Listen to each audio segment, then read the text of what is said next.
आम्ही आज लोकांकडे जातोय. डेव्हलपमेंट हा हाती चले बाजार कुत्ते बोके हजार. पर हितेंद्र ठाकूर जिकडे आहे तिकडे राहणार. दहशत जे आहे ना ते विरोधकांना फक्त इलेक्शन आल्यावर. कोविडला पण ते कॉलेजमध्ये होते, बाकीचे कोण विरोधक दिसले नाही. जेव्हा त्याने डिसाईड केलं की इकडे उभा राहणार, आम्ही त्या दिवशीच निवडून आलो. नमस्कार. देश प्रबोधनच्या राजकीय व्यासपीठावर आपलं पुन्हा एकदा स्वागत. आपण बोईसर, विक्रमगड आणि मुरबाड यानंतर आपण नालासोपारा विधानसभा सगळं इथला आढावा, विधानसभेचा आढावा आणि परिस्थिती, राजकीय परिस्थिती काय याच्यावर पूर्णपणे लक्ष ठेवून आहोत आणि प्रेक्षकांपर्यंत माहिती पोहोचवत आहोत. आज आपण वसई विधानसभेमध्ये बहुजन विकास आघाडीचे कार्यकर्ते अजिल चाको, जे आता बहुजन विकास आघाडीच्या आपण कुठल्या पदावर आहात? काहीच पदांत सामान्य कार्यकर्ता आहे. अप्पांना आणि दादांवर प्रेम करणारा एक सामान्य कार्यकर्ता आहे. हा, गेले 10 वर्षापासून मी बहुजन विकास आघाडीचा कार्यकर्ता आहे आणि बोलायला अभिमान आहे की आम्ही बहुजन विकास आघाडीचा कट्टर कार्यकर्ता आहे आणि राहणार. अजिलजी, मी तुम्हाला कॉलेजपासून पाहतो, आपण विद्यार्थी दशेत असल्यापासून तुम्हाला आवड आहे. पण आज तुम्ही बहुजन विकास आघाडीचे कार्यकर्ता म्हणून काम करताय. पण या तालुक्यामध्ये आता जी होऊ घातलेली विधानसभा आहे, या निवडणुकीमध्ये आपल्या पक्षाचे सर्वेसर्वा हितेंद्र ठाकूर हे 7व्यांदा निवडणूक लढवत आहेत. बरोबर. आपण ऑल ओव्हर तालुक्याची राजकीय परिस्थिती काय सांगाल? बघा, ऑल ओव्हर राजकीय स्टेटस आजच्या तारखेला असा आहे की लोकसभेमध्ये विरोधक सक्सेसफुल झाले फेक नरेटिव्ह स्प्रेड करणं. आजच्या तारखेला जेव्हा विधानसभेला पण त्यांचा फेक नरेटिव्ह चालू आहे की डेव्हलपमेंट नाही केलं, हे नाही केलं, पाणी नाही आलं. पण आज मला बोलणं हे आहे की लोकसभेमध्ये आपल्याला विचार केला पाहिजे. आमचे पक्षाचे अध्यक्ष व आमचे लोकनेते आमदार हितेंद्र ठाकूर साहेब वसई विरारमध्ये काय केलं आहे, काय नाही. कारण आमचं पक्ष जे लढतोय, हे आम्ही जे मैदानात उतरलंय ते आम्ही कोणी जाती धर्मचा फॅक्टर या आम्ही कोणतेही द्वेषचा फॅक्टर घेऊन नाही उचललं. आम्ही आज लोकांकडे जातोय. डेव्हलपमेंट हा विषय घेऊन. गेले 35 वर्षात वसईत काय झालं काय नाही. 35 वर्ष अगोदर वसईला किती MLD पाणी यायची, आज किती MLD पाणी येते. वसई एकमात्र महानगरपालिका आहे त्याचे स्वतःचे धरण आहे. हे मोठी विषय. आमचे लोकनेते हितेंद्र ठाकूरने कधीही कोणत्याही सत्तेसाठी, आमदार होण्यासाठी, मंत्री होण्यासाठी त्याने धाव नाही केली. त्याने जे केलं ते आपल्याचे वसईचे लोकांसाठी केलं. त्याने विचार केला तर कधीच ते मंत्री झाले असते. पण त्याने मंत्री नाही घेतलं. त्याने हे सांगितलं की माझ्या तालुक्याला पाणी द्या, माझ्या तालुक्याला अमुक योजना द्या, हे योजना द्या, ते योजना द्या, असं करून आपलं डेव्हलपमेंट सांगितलं. आणि आप्पा परत का पाहिजे? आप्पा याच्यासाठी पाहिजे जे डेव्हलपमेंटचा ग्रोथ चालू आहे ते कंटिन्यू ठेवण्यासाठी, वसईला मुंबईच्या दर्जाला आणण्यासाठी व त्या लेवलवरून वरती जाण्यासाठी. जसं प्रत्येक वेळेला आप्पा सांगतो, सर्वांना माहिती आहे की वसई विरार आज जागतिक लेवलवर सर्वात जास्त वाढणारा एक शहर आहे. हा शहर एक शहरवर लोड येतो.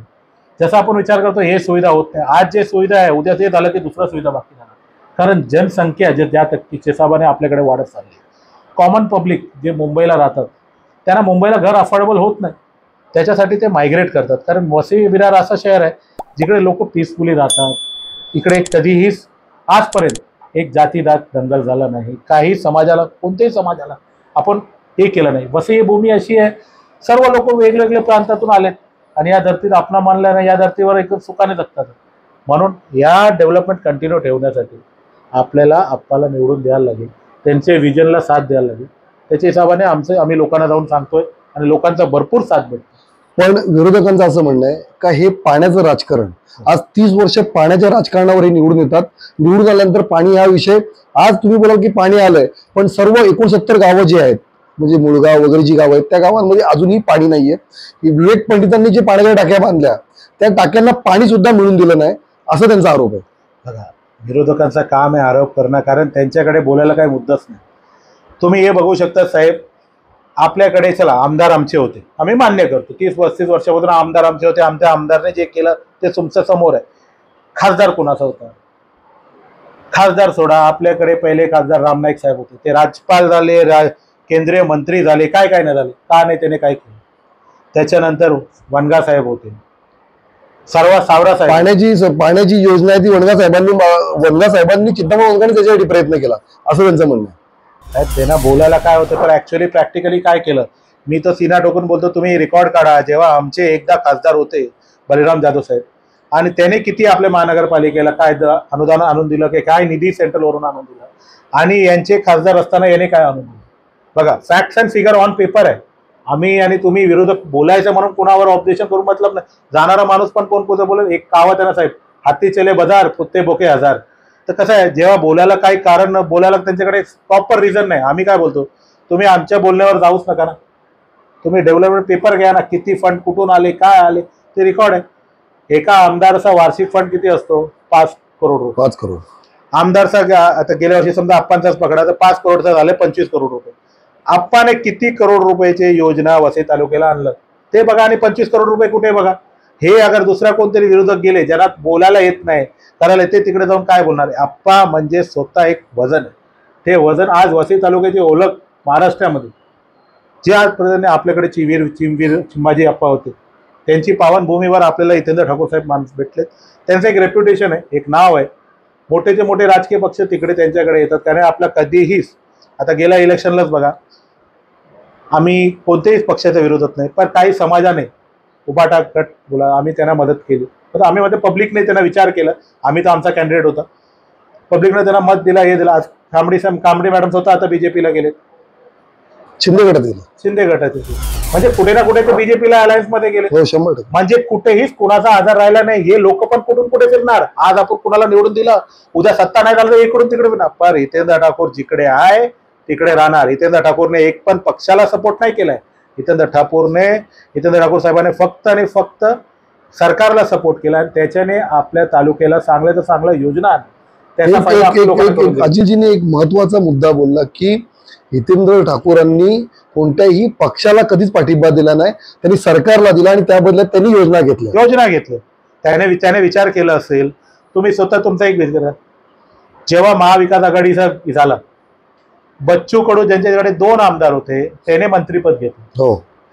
का आप्पा विचार केला तर आप्पा मंत्री, तर त्यांच्या आमच्याकडे 3 आमदार होते, का विचार नाही केला. त्याने हे विचार केला की मी जे मदत करेल त्याच्याने माझ्या तालुक्याला काय भेटेल, मी यांना दिलं तर मला तालुक्याला काय भेटेल, मला निधी द्या, मला मंत्रीपद नको, मला दुसरा काहीच नको. सातत्याने आरोप होतो की पाण्याचं राजकारण, अनधिकृत बांधकामाचं राजकारण, दहशतीचं राजकारण, ह्यामुळे हे 30 वर्ष सत्तेत आहेत. बघा, लोक अडाणी राहिले नाही. दहशत जे आहे ना, ते विरोधकांना फक्त इलेक्शन आल्यावर दिसतं. इलेक्शन आले आहे, इलेक्शन गेलं ते कुठे जातात. न्याय सिस्टम इकडे आहे, ज्युडिशरी इकडे आहे, आणि हे काय पहिला समजा ब्रिटिश राज राहिला नाही की कोण पण येईल कोणाला काय पण करेल. हे इकडे आंबेडकर साहेबांनी, डॉक्टर आंबेडकर साहेबांनी लिहिलेलं आहे संविधान आहे, त्याच्यामध्ये प्रत्येक माणसाला अधिकार आहे. कुणाला कुठे वाटत असेल की आम्ही दादागिरी करतो, काय करतो, त्यांना कोर्ट ओपन आहे. अरे जावा, आम्ही अगर कुठे काय खराब केलं, फक्त इलेक्शन येतानाच तुम्हाला हितेंद्र ठाकूर आणि दादागिरी का दिसते. बाकीच्या टायमाला काय डोळ्यात का नाही दिसत, तेव्हा काय पडदे पडतात तुमच्या डोळ्यावर, तेव्हा का तुम्ही तुमच्या कामासाठी आमदारकडे जातात, तेव्हा कसं विवा कॉलेजचा रस्ता दिसतो. बाकीच्या टायमाला तुम्हाला विवा कॉलेज दिसत नाही. तुम्हाला हेच बोलतो की आमदार कुठे बसतो, विरारला बसतो. अरे बाकीच्या जेव्हा तुम्हाला काम असते, तुम्हाला काय कुठे अडचण असते, तेव्हा आप्पा विचार करतात का की तुम्ही कोणत्या पक्षात आहेत, तुम्ही इलेक्शनमध्ये माझ्या विरोधात काम करतात. एकमेव आमदार, मी तो बोलतो एकमेव आमचे 2 युवा आमदार आणि आप्पा असे आहेत की ज्यांना कोण पण रस्त्याला जाणारा माणूस पण विदाउट अपॉइंटमेंट जाऊन भेटू शकतो. आणि त्याला अगर आप्पा व दादा ऑफिसला असेल आणि त्यांना भेटला नसेल, असं एका माणसाने सांगितलं ना, तर मी स्वतः राजकारण सोडून ऑफिसला आहे तर प्रत्येक माणसाला भेटणार, त्यांच्याकडून जे जमणार ते मदत ऑन दी स्पॉट करणार. टाल आमच्या आप्पाला येत नाही, आणि आमच्या आप्पाला मागं तुला गोड बोलायला येत नाही. जे बोलतात स्पष्ट बोलतात आणि स्पष्ट करून देतात. आपण जे आता मला सांगताय की खूप कामं केली, का म्हणून आप्पांनाच आणि का म्हणून सतीश ठाकूरांनाच मतदान केलं पाहिजे, तसं तुम्हाला का वाटतं? बघा, सतीश ठाकूर साहेब, आता तुम्ही बोलले तर महाराष्ट्राचा एक युवा प्लॅटफॉर्मवर एक चांगला कर्तृत्व आमदार आहे, हार्वर्डवरून शिकलेला. त्यांना जे मतदारसंघ दिलं आहे ते आहे नालासोपारा. त्यांची खूप इच्छा आहेत, खूप सारे, पण कसं आहे, काम डेव्हलपमेंट करताना, सर्व काय करताना एक फ्रेमवर्क असतो, गव्हर्नमेंटचे एक फ्रेमवर्क असतो, त्या फ्रेमवर्कच्या आतमध्ये राहून करायला लागतं. त्यांचे आज आपण त्यांना दिलं, आज आपण त्यांना परत निवडून दिलं, तर त्यांचे जे विजन चालू आहे, आता तुम्ही लिंक रोड बघा, आता कोविडमध्ये तुम्ही विचार करा, जीवदानी मंदिर थ्रू आणि आप्पाने जे मदत केलं. आप्पा एकमेव आमदार होते जे सर्वांना भेटत होते. कोविडला पण ते कॉलेजमध्ये होते, बाकीचे कोण विरोधक दिसले नाही. ते बोल आपल्या घरी आपल्या इंजिनिअरिंग सेफ राहिले असेल, पण आप्पा 365 दिवस तिकडे अवेलेबल होते. का होते? कारण त्यांना आपल्या लोकांच्यासाठी आहे. त्यांचा प्रत्येक वेळेला आप्पा एकच, कुठे पण गेले तुम्ही मुंबईला बघा, कोणते पण आमदार मंत्री कुणाला पण भेटू नका, आप्पांचा पहिला विषय एकच असतो, माझ्या लोकांचा काय. त्यांचा स्वार्थ नंतर असतो, पहिला आहे माझ्या लोकांचा काय. अजिलजी, आपण समारोपाकडे वळतोय. मला सांगा की या विधानसभेमध्ये आप्पांची लढत, लोकनेत्यांची लढत कोणाशी होईल? म्हणजे तुम्हाला कोण वाटतं की कोणाबरोबर त्यांची लढत होईल? नाही, आमची लढत कुणाबरोबरच नाही. आप्पांची लढत वन साइडेड आहे. आम्ही बाकी लोकांना, विरोधकांना कमी लेखत नाही. आम्ही त्यांना आत्मचिंतन करायला देतो. तुम्ही आत्मचिंतन करा, तुमची ताकद बघून घ्या किती आहे काय. आम्हाला माहिती आहे आमचं काम बोलणार. आणि स्वतः आम्ही वसई तालुक्याचे जे कार्यकर्ते आहेत, आमचा प्लस पॉईंट आहे की आमचे सर्व आमदार हितेंद्र ठाकूर साहेब आम्हाला इकडे उमेदवार भेटलेत. त्याने आमचे सर्व कार्यकर्त्यांची विनंती एक्सेप्ट करून इकडे उभा राहायला तयार झालेत. तेच आमचं भाग्य आहे. आणि तेवढंच जेव्हा त्याने डिसाईड केलं की ते इकडे उभा राहणार, आम्ही त्या दिवशीच निवडणार. हे होते अजिलजी चाको, जे युवा कार्यकर्ते आहेत, बहुजन विकास आघाडीचे कार्यकर्ते म्हणून काम करतायत. त्यांचं स्पष्ट मत आहे की आमच्या समोर कुणी, आम्ही विरोधकाला कमी लेखत नाही, पण जिथे आप्पांची उमेदवारी जाहीर झाली तिथंच ते विजयी झालेले आहेत. त्यांनी त्यांचा जो निर्धार व्यक्त केलेला आहे त्याबद्दल देशप्रबोधनतर्फे त्यांना शुभेच्छा. धन्यवाद. तुम्ही आम्हाला मौका दिल्याबद्दल, एक प्लॅटफॉर्म दिल्याबद्दल थँक्यू व्हेरी मच. आणि ऑल दी बेस्ट तुमच्या चॅनल. थँक्यू.